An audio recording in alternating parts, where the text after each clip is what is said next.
तो ये जरा किस्सा बताइए कि भाई आखिर आपको थप्पड़ क्यों पड़ गई शूट के दौरान। उसमें मतलब ऐसा है कि आत्मा जो है थप्पड़ मारती है, तो क्या रिएक्शन होना चाहिए। तो होने के लिए भी हो सकता था कि मैं देता कि मुझे किसी ने थप्पड़ मारा, लेकिन ऐसा नहीं हुआ था। ये था कि मुझे चाटा जड़ के उसके बाद, क्योंकि जो हमारे कैमरामैन वासु सर थे और जो हमारे डायरेक्टर हैं बोले सर करें क्या, बोला करिए भाई, अगर आपको आप लोगों को चाहिए तो करते हैं। तो इन्होंने मुझे जड़ा है, 3-4 थप्पड़ मेरे को लगी है। नमस्कार, मेरा नाम आनंद कमलेश त्रिपाठी है और आप मुझे बिंदास भोजपुरिया पर देख रहे हैं। दोस्तों, क्या आपने कभी आत्मा को देखा है? अगर नहीं तो ये सवाल मैं इसलिए आपसे पूछ रहा हूँ क्योंकि यही डायलॉग एक फिल्म के ट्रेलर में हाल ही में नजर आया है। फिल्म का नाम है तू मैं, और फिल्म में लीड एक्टर्स में से एक विक्रांत सिंह राजपूत साहब मेरे साथ हैं। विक्रांत भाई, सबसे पहले तो स्वागत है चैनल में। थैंक यू सो मच भाई। विक्रांत भाई, तू मैंने ट्रेलर देखा, मुझे बढ़िया लगा, सही में बढ़िया लगा। और मुझे ज़रा इस फिल्म के बारे में बताइए, फिल्म के पीछे की कहानियाँ जो है वो बताइए। ये वाकई में जो टाइटल है ना, ये जैसे ही फिल्म स्टार्ट होगी ना, थोड़े टाइम के बाद लोगों को रियलाइज़ हो जाएगा कि ये तू मैं ही है एक्चुअली में। और कमाल की बात ये है, तू मैं किसके बीच में हो रहा है? आत्मा और इंसान के बीच में। और इंसान को पता ही नहीं है कि उसके साथ जो ड्रामा हो रहा है। और इतने खूबसूरत तरीके से ये फिल्म बन गई है। कभी कभी कुछ चीज़ें ना बन जाती हैं। और कास्टिंग अगर आप देखेंगे, मैं सही बता रहा हूँ, इतना जस्टिफाई होगा आपको कि जो रितेश भाई एक मासूम सा बंदा, मैं थोड़ा सा मान के चलो कि होता ना कि थोड़ा सा फास्ट टाइप का, और मधु जी हैं जो बहुत ही खूबसूरत हमारी चुड़ैल हैं। कोई ऐसे देख के नॉर्मली बोलेगा नहीं कि चुड़ैल ही है। और यामिनी मेरे अपोजिट हैं उसमें। तो मैं इतना ही बोल सकता हूँ कि इस फिल्म में जैसे होता है ना कि आपको हॉरर, कॉमेडी, ड्रामा, रोमांस, ये सारा एक ऐसी खिचड़ी बनाई है हमारे डायरेक्टर साहब ने, प्रवीण गुदरी ने। और जो हमारे फिल्म के प्रोड्यूसर हैं समीर आफ्ताब जी, अविनाश जी, ये लोग हैं।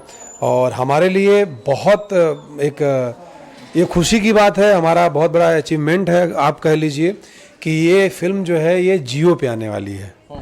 ये 15 जुलाई को ये फिल्म आप लोगों को जियो पे देखने को मिलेगी।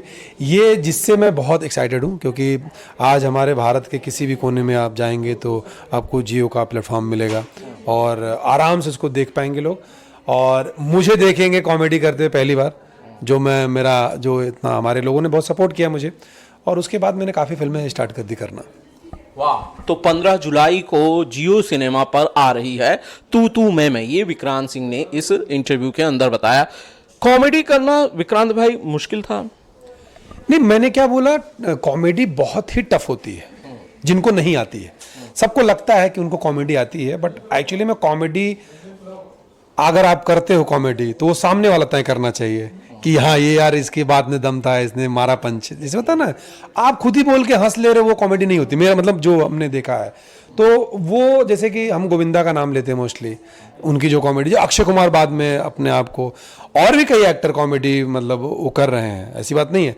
लेकिन कुछ लोगों पे ज़्यादा फपती है वो चीज़, ठीक है ना, कॉमेडी। तो शायद ये मेरे बचपन से मैं ऐसा रहा हूँ, लेकिन देखा नहीं है किसी ने मेरे को कि विक्रांत इतना अच्छी कॉमेडी करते हैं। तो जैसा कि मधु जी ने बोला था अपने इंटरव्यू में, बोला है कि मतलब मेरी कॉमेडी जो प्रेजेंट ऑफ माइंड है मेरा, कि जो टाइमिंग है मेरी, तो टाइमिंग शुरू से रही है और अब वो आपको सिनेमा में देखने को मिलेगा तू मैं में। एग्जैक्टली ये बात तो मैं भी अपनी तरफ से कोट करना चाहूँगा कि मैंने जितने भी इंटरव्यूज़ किए, सीन के पीछे भी, पर्दे के पीछे, जब शूट के पीछे हम लोग बातें करते रहते हैं, टाइमिंग विक्रांत सिंह राजपूत की बड़ी शानदार है। कई बातें ऐसी करते हैं ये जिसमें ह्यूमर अपने आप में होता है।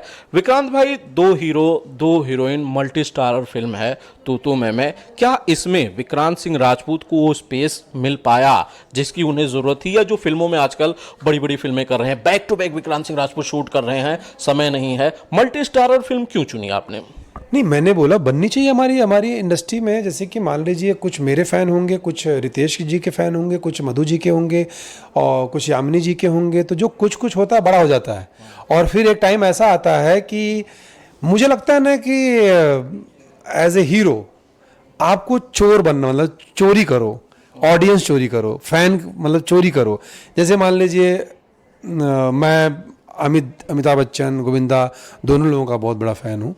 लेकिन जब मैंने बड़े मियाँ छोटे मियाँ देखा तो मैं और गोविंदा का बहुत बड़ा मतलब फ़ैन बन गया वहाँ पे। तो ऐसे हमारी ऑडियंस होती है कि अगर आप अच्छा कर रहे होते हो ना तो आपसे मोहब्बत कर बैठती है, आपको देखने लगती है।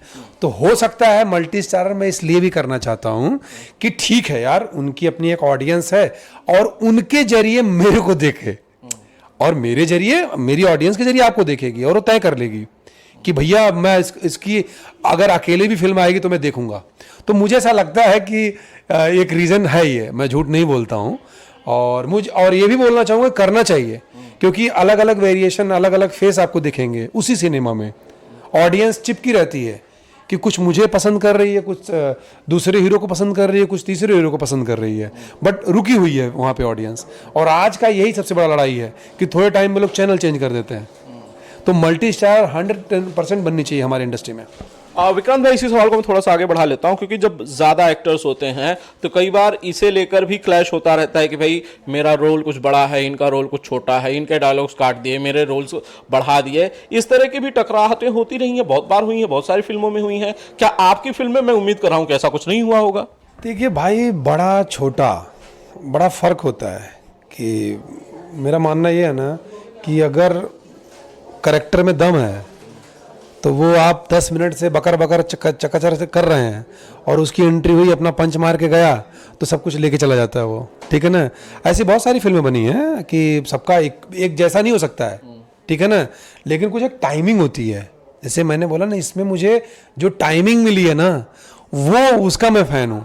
और बिल्कुल हमारे बीच में ऐसा नहीं था कि उनके इतने गाने हैं, मेरे इतने गाने हैं, उनके इतने सीन हैं, मेरे इतने सीन हैं। नहीं नहीं, मेरा ऐसा था ही नहीं।